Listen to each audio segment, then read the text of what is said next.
What's up, guys? Welcome to another episode of Real Talks with Jakub, where I interview doers, achievers, and go-getters, and how they created their own luck and became successful. And today we are here with Raymond Dörfel from Netherlands. Raymond is a coach who specializes in helping men to overcome loneliness, become emotionally free, express themselves, and live their life through purpose. Maybe you know the feeling that everyone thinks that you are killing it, making money, being successful, but deep inside, you don't feel like yourself.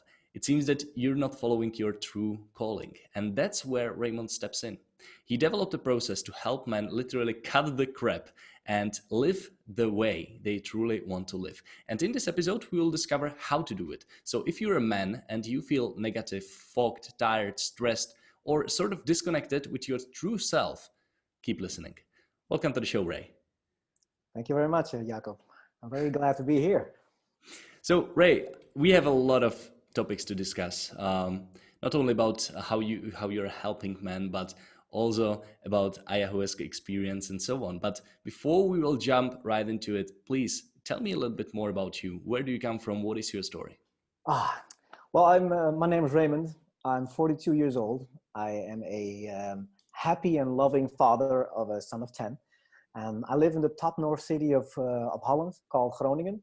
Nice. I've been living here since I was studying. That was I ended my study in 2000. What did you study? I study, what's the English name? Sports and science. Okay. So I initially started in sports and fitness and health and mental coaching and coaching professional athletes with their lifestyle and with their mental challenges, even world top skaters. So I had a great time. However, and then things went wrong, because the more success I had, the less successful I felt. There was something missing, and I pushed myself to huge levels, mentally, physically, emotionally, and never really got to the point where I felt fulfilled, like I had a true purpose. So, and then my journey started. More success I had, you felt less successful.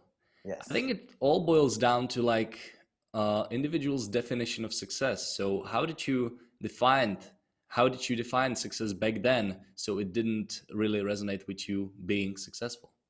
Yeah, that's actually a great question, because for me, it was about achieving, having this status, become, I wanted to be the number one coach.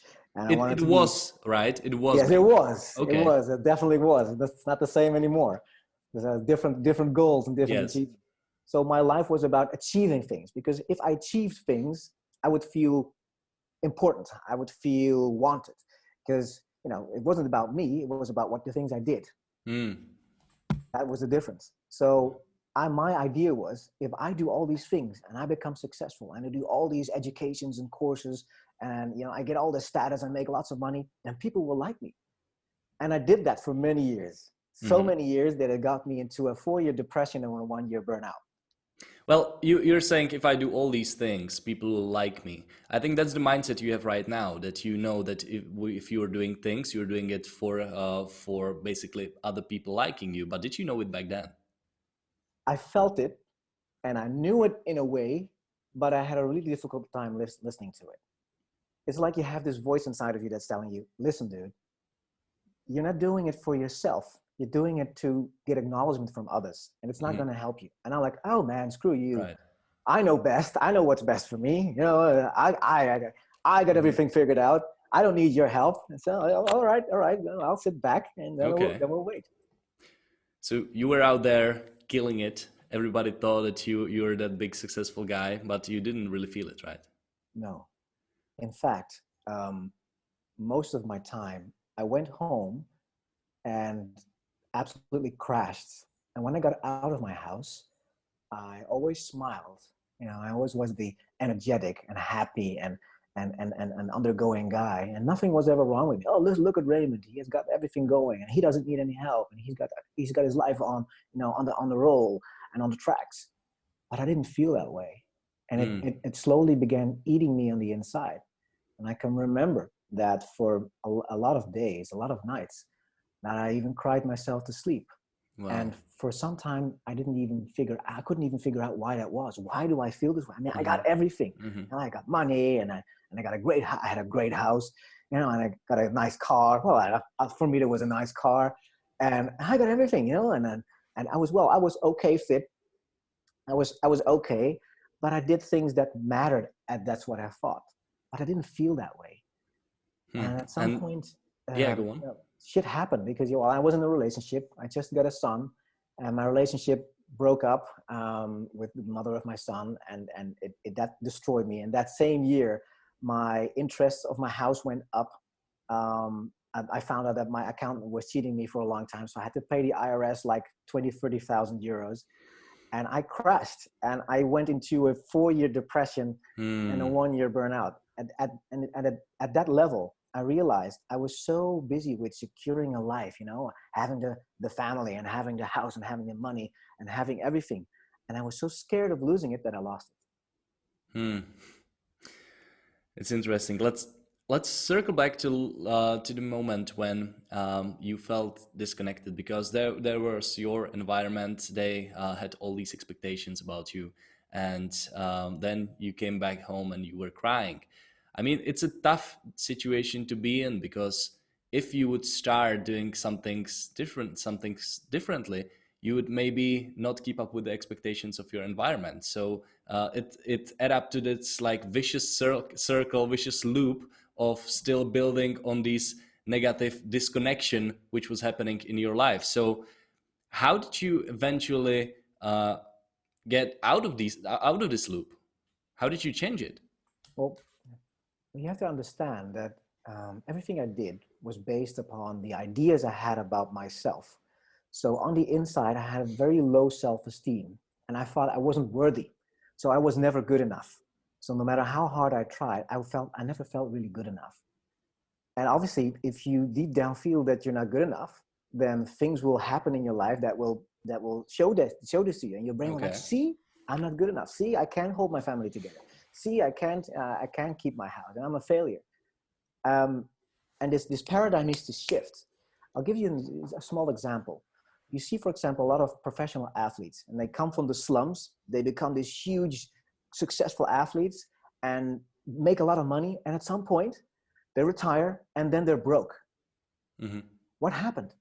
It's not because they didn't have any money. It's because the mindset inside of the belief systems inside of them wouldn't allow them to continue on being successful or rich in a way. And so the same thing happened to me with the upbringing I had, with the things I've experienced in my life when I was young, the things I was told that I was, you're a failure, you can't do anything, you'll never amount to anything in your life. I was bullied when I was young, extreme aggressive divorces of my parents, and I grew up with a narcissistic father and a borderline mother. So and I kept the family alive. I took care of my mother and my sisters. So I was responsible for everybody except myself. So I had to sacrifice my own health, my own mental health, my physical health, my emotional health, to be of assistance towards others. And that is something you can never keep up in your life. When did you find all of these things, that these things really influenced the way you were built? Well, here's the thing. I was always very interested in how things worked, how your mind works, how your body works, how our emotions work. So from age 19, I did psycho-emotional therapy training for 4 years to become a coach as well, because I wanted to know what ticks people. I read countless of books, went to seminars, and I drove myself to figuring out at the top of the peak, at the peak of the mountain, and at the top of and at the lowest point of the mountain, to figure out, what's going on. Why do I do the things I do? Why do I feel the things I feel? Why do I say the things I say? But it was all in my mind. So the more I thought I knew, the less I could connect with what really was going on inside myself. So you start experimenting on yourself based on knowledge you acquired from the books and courses, and that's how you eventually found out what drives you. Yes. And so the driving factor, what I had was hatred towards my father, because I had this idea that I'm going to show you that I'm better than you. So I did all these educations and courses, which helped me a lot. And I read all these books because to show him, I'm better than you. Look at me. I did great, and you didn't do anything, because it was my way of revenge. So it helped me a lot, gain a lot of knowledge, but the way I did it wasn't sustainable. Mm-hmm. So if it's not sustainable, at some point it's going to crash. And yes, I crashed like really, really hard a few times in my life. And I was a hard learner in that sense. I was, we call it eigenwijs in Dutch. So I like being a smart ass, because I thought I knew everything. But I didn't know anything in that sense, because I couldn't feel it. I couldn't connect with my true feelings. They were always slumbering, because I always had to keep this mask on to be the happy guy. Mm-hmm. And shit, that's eating yourself. That's eating it's eating you up from the inside. So how did you take off the mask? How did you start being more vulnerable and authentic? The most important thing I learned was, what I did in my life was go around it. Reading the books, going to courses was all to distract myself from truly engaging with my feelings and emotions. Sitting down with what I truly felt and where I felt it was the most difficult thing I ever had to do.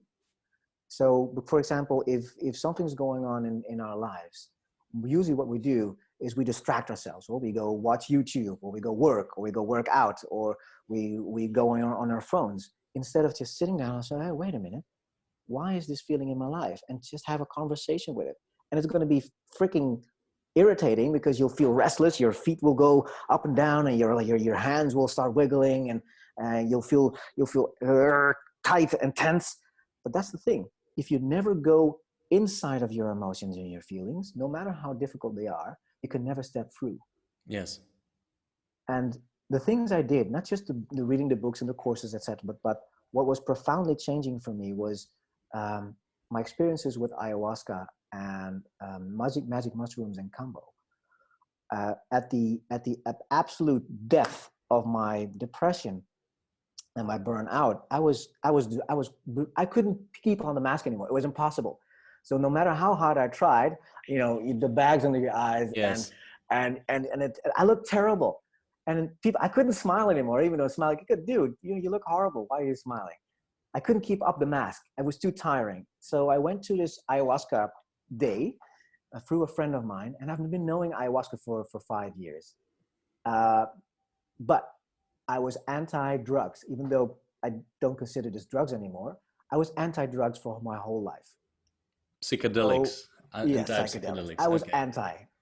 And then I stepped into this ayahuasca, and for the first time in my life, I experienced love for myself. And it was mind-blowing. I laid down there, and it touches me, because that was beautiful. I laid down there, and I had so much hatred towards myself, so much resentment. I loathed myself. And every time I looked in the mirror, I was like, oh, fuck you, you have to do better. I was so compassionate towards others, but I had zero compassion for myself. Mm-hmm. And this was the first time I experienced love for myself. And I came out of this ayahuasca and like, shit, I've been killing myself for most of my life.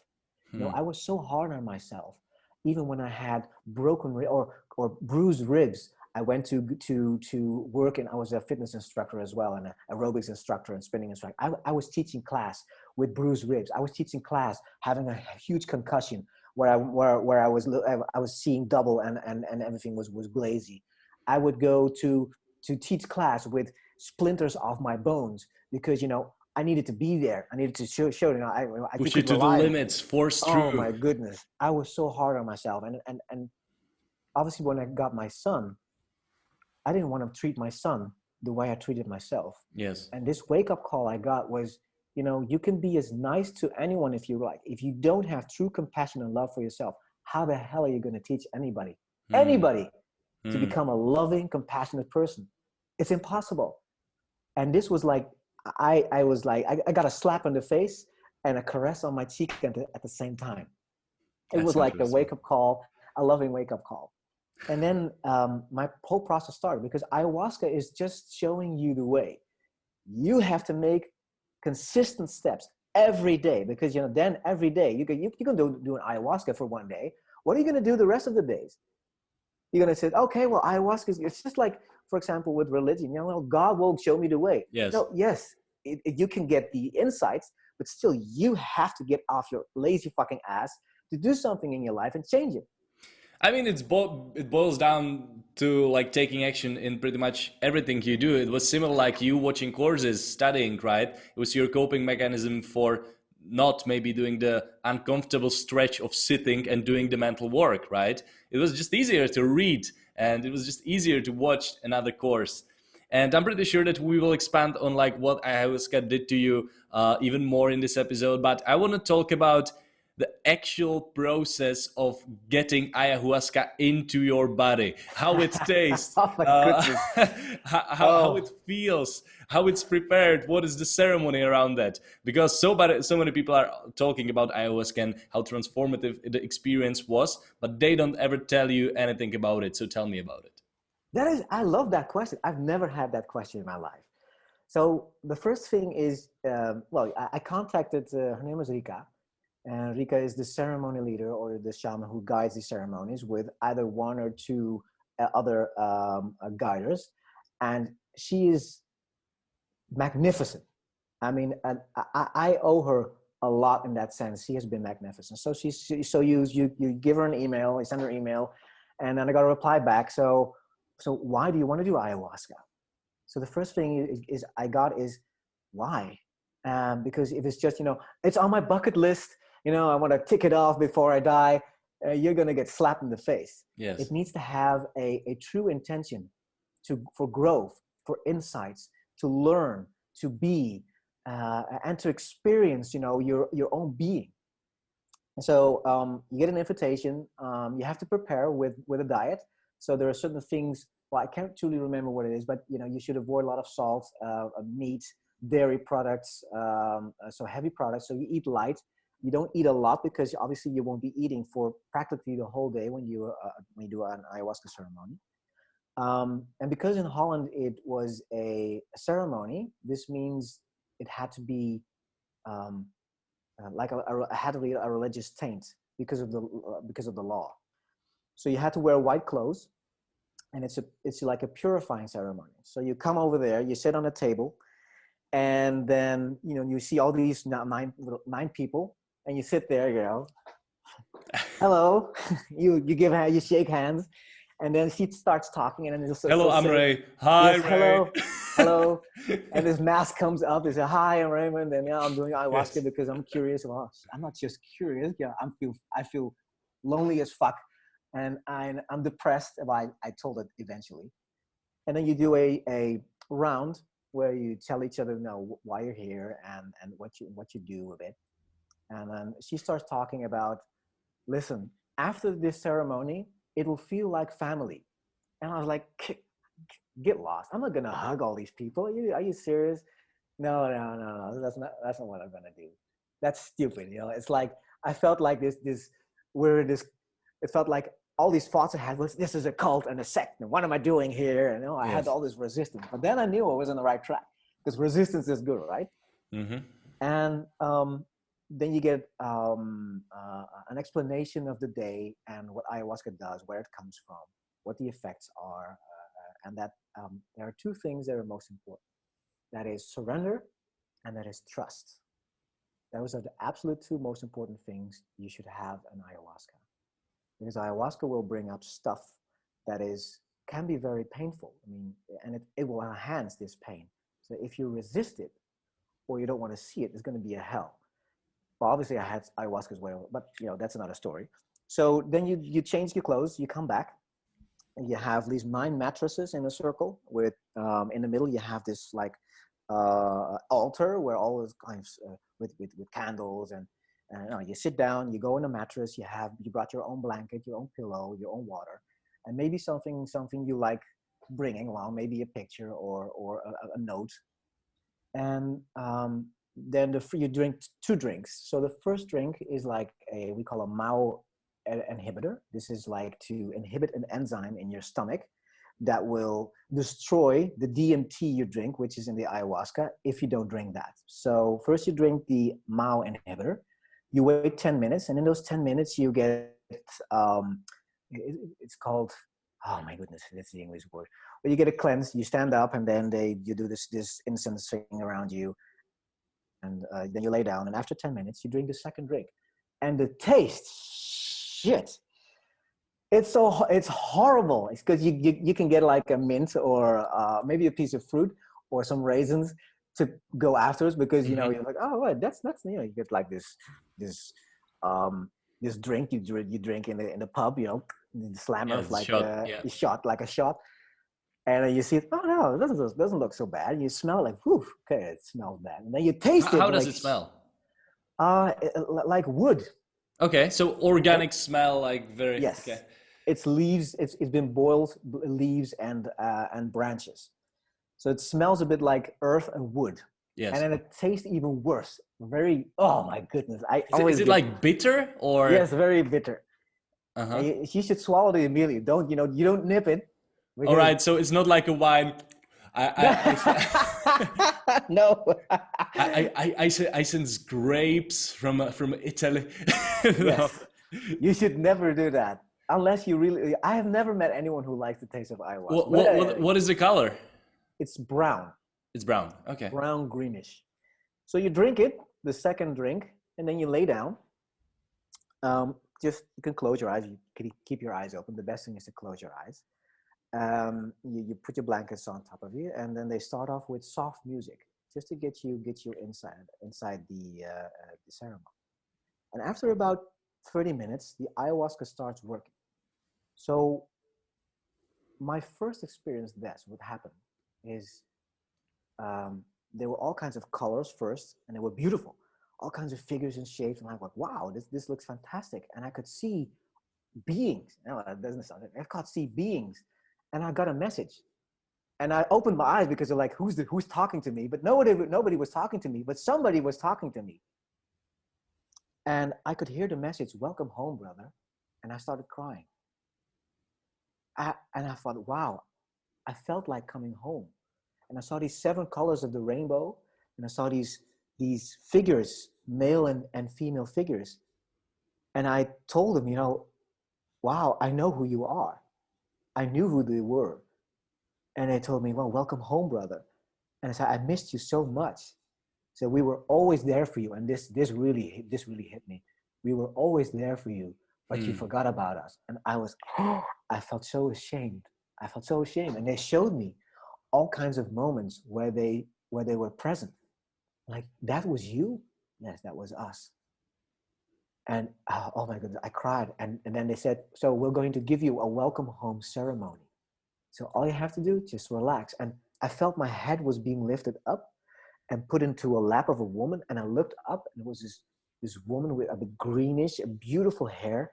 And she smiled at me so lovely, and she caressed me over my face. And I opened my eyes, like, who's caressing me? Nobody was caressing over my, something or someone was caressing me over my face. And my mind couldn't, you know, I couldn't grasp it. But she was caressing my face, and then I closed my eyes, and this beautiful, beautiful dance with the music, and it was, I was in awe, and my mouth was open, and I could feel this warmth in my chest and my stomach, and the relaxation in my body, and this was a homecoming, and they said, this is for you, and I felt so honored.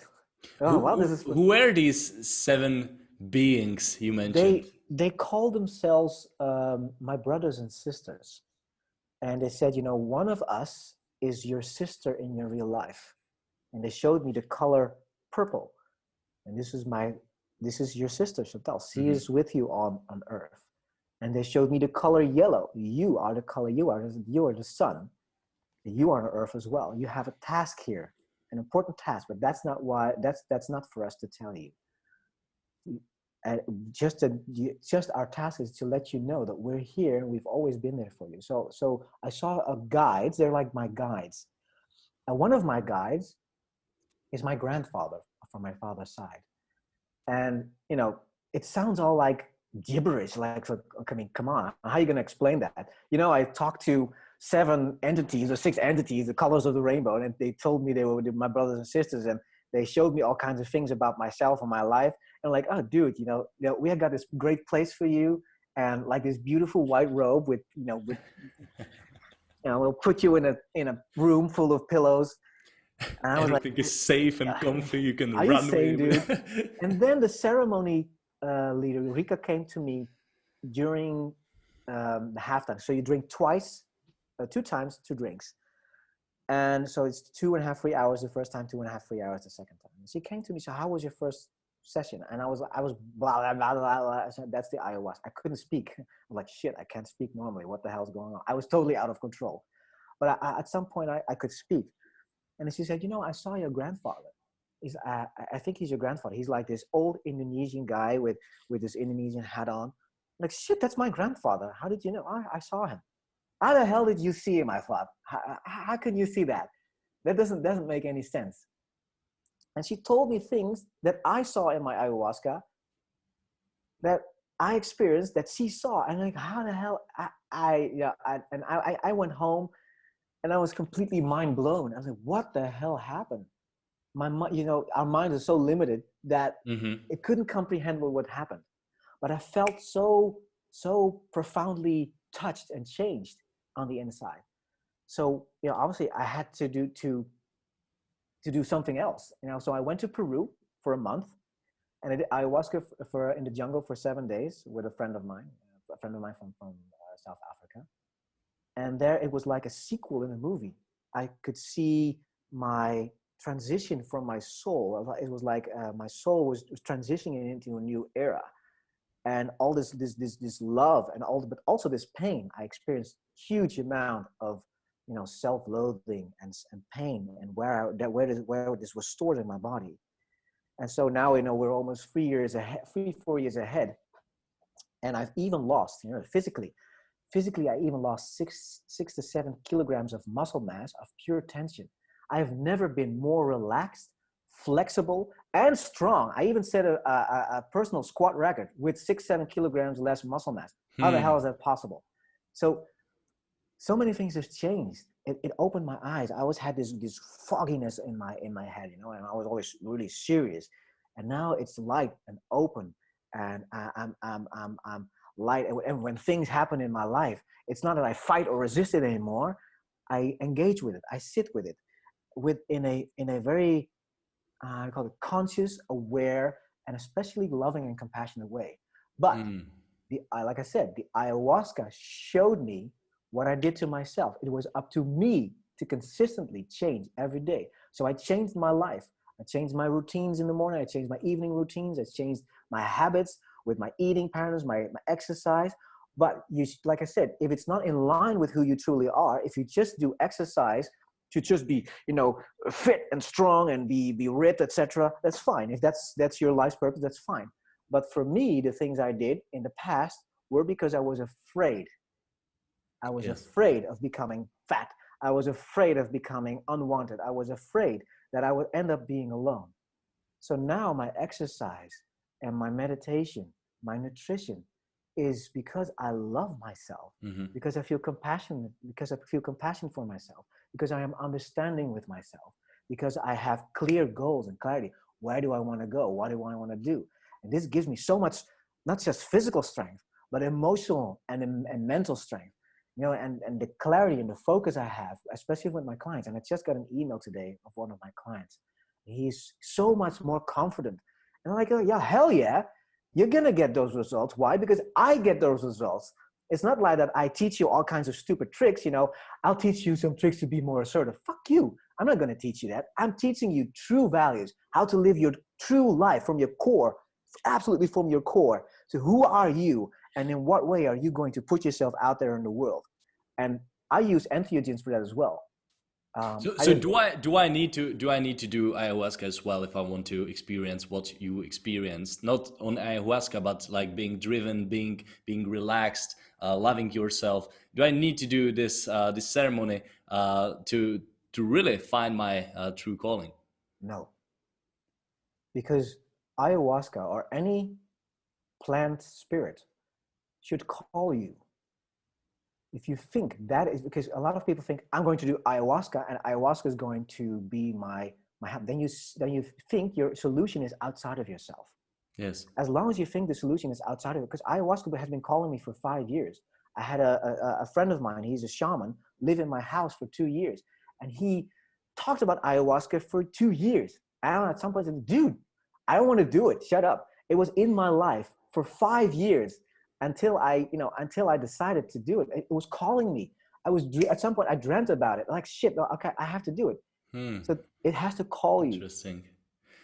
I keep hearing it from more people all the time around me. Like, maybe it's a sign.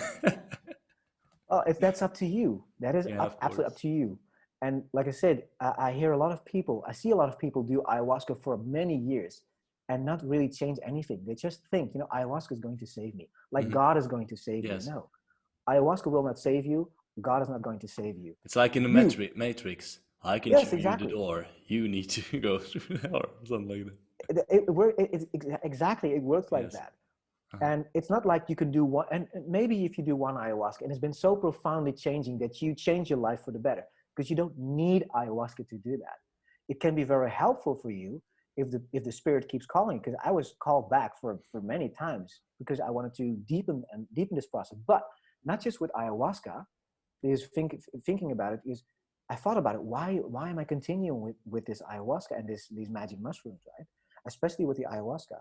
What I noticed is it wasn't about the ayahuasca per se. It was the ceremony leader. So it was actually a kind of a coach or a mentor, because she helped me a lot through these processes. And the people who got there, at some point, we had, for example, what we call experienced ayahuasca ceremonies. Well, that's what they call it. Then you get together with people who've been doing ayahuasca for a long time, who have learned to surrender, who can carry their own processes, because that's very important. And I felt like coming home to my tribe. Who are these people? What they do like in their everyday life? It's so different. I mean, Okay. some people have really just regular jobs. I mean, 9-to-5 jobs, work for the government or work for a company, or some people have their own companies. But the drive was all the same. They want to bring out our dark side. I call it the dark side.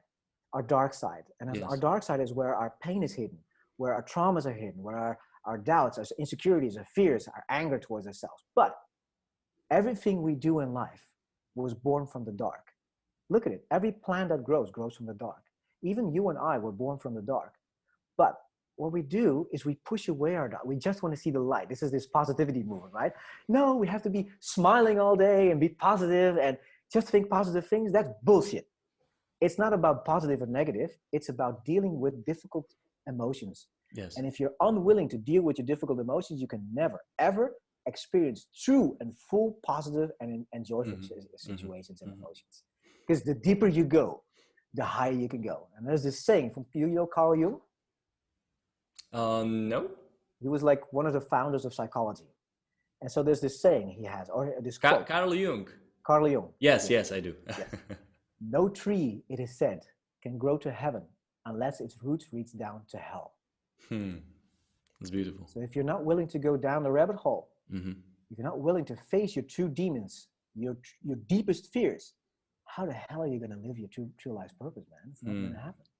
And if I can say anything about myself, I looked my demons in the eyes. I even sat down with them, had a cup of tea, because I learned to not be afraid of my deepest, darkest demons. Why? Because they're there to help me and teach me, not to destroy me. It reminds me, I was doing an interview with Steve Babaeko. He's a Nigerian entrepreneur. I met him in Cannes Lions on a marketing festival. And he said something similar. He said, you need to look to the eyes of your fear and say, hey, Mr. Fear, it's very nice to meet you. I recognize you're there, but I'm going to do me. Exactly. And it's quite similar. Ray, I want to ask you a question. Maybe you've listened to, it's a very famous recording by Earl Nightingale. It's called The Strangest Secret in the World. And he asks there a question: what's wrong with men today? And I want to ask you the same question right now. So what do you think is wrong with men today? Well, speaking from my own experience, what's wrong with men today is that, I was programmed with ideas what men should be. I was programmed by my upbringing, especially because I had an absent father, and my mother, she was pulling and pushing. So she actually taught me, you have to sacrifice your own health. So you need to be there for everybody except yourself. You have to do everything alone, because I was taught, I don't need any help. I can do everything myself. A lot of men think that I have to do everything alone. But brotherhood, coming together as men, thinking that you need to do everything yourself. You have to do things yourself, but you shouldn't be able to do it alone. That's the big misconception. You have to, because here's the thing: we are not alone because we are all one. Mm-hmm.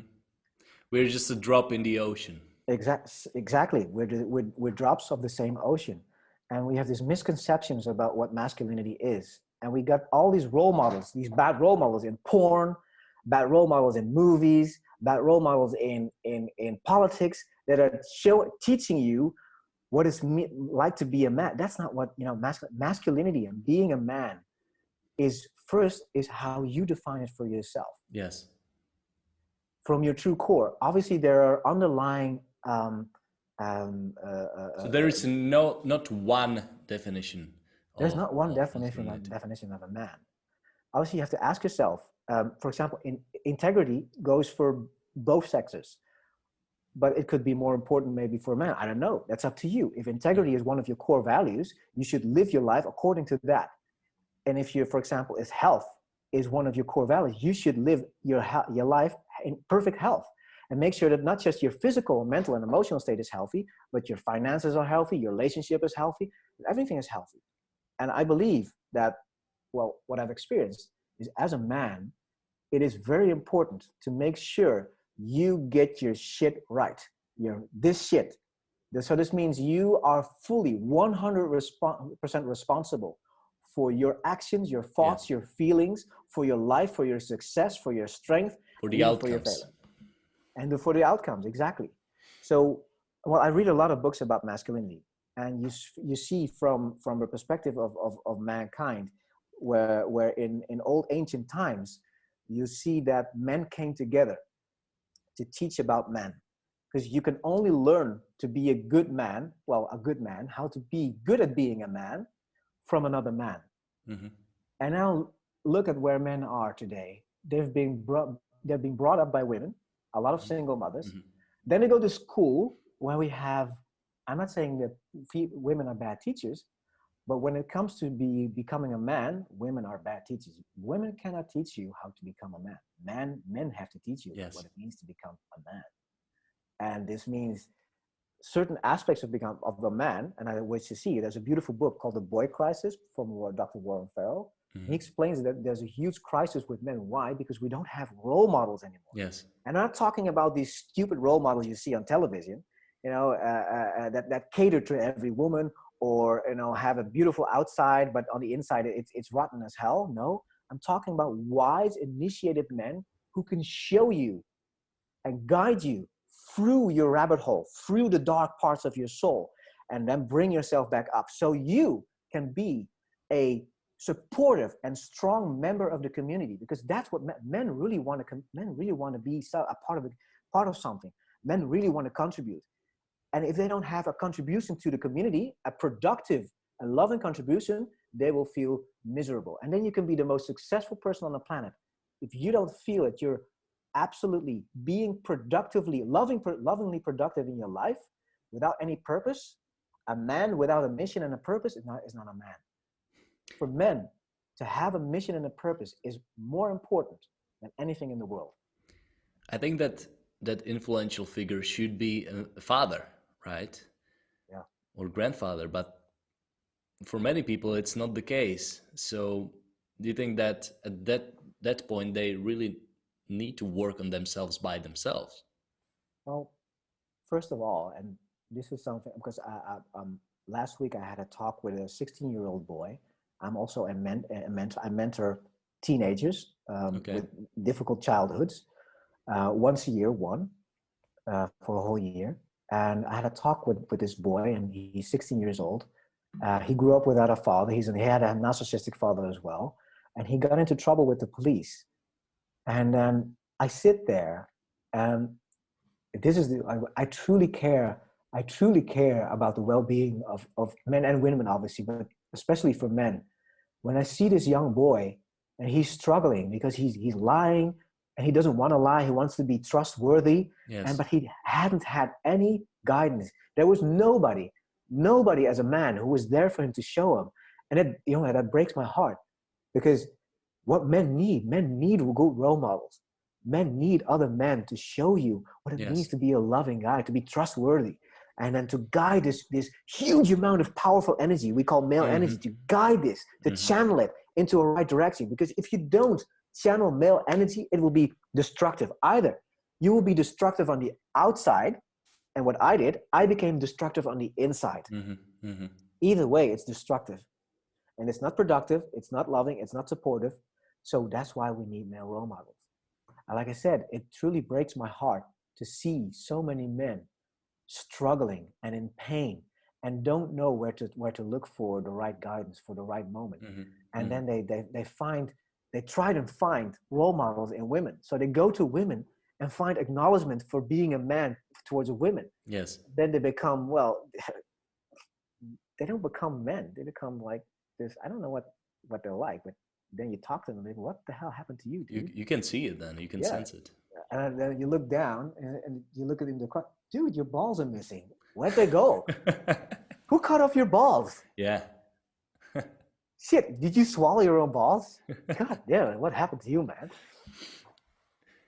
So I definitely believe that there's a place, and that's why I do the work I do. That's why, for example, I mentor teenage problem boys once a year. That's why I organize men's groups, because I'm busy organizing my second men's group for this year, to create a place and a space for men to be men, to learn about men, to challenge each other, to face each other, to be accountable with consequences. So, you say, I want to meditate every day.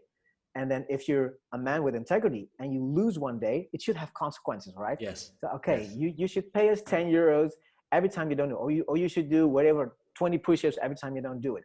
And then you have men keeping you accountable. And what happens then, because you are held accountable, you become proud of yourself. You're achieving things that are helping you become more powerful, more strong, more vital. And then when you come back to this group of men, you feel empowered. You sit there, you sit up straight. You have this energy around you that looks like, shit, I am happy to be here because I'm proud of the things I'm doing. And I'm so grateful that you are here to help me along this path as fellow men. Because you are doing the shit you said that you will be doing, and that's what it all boils down. Because if you decide that you will meditate each morning, or that you will have a cold shower each morning, and you will do it, well, it engraves in you, and it's amazing. It's amazing feeling.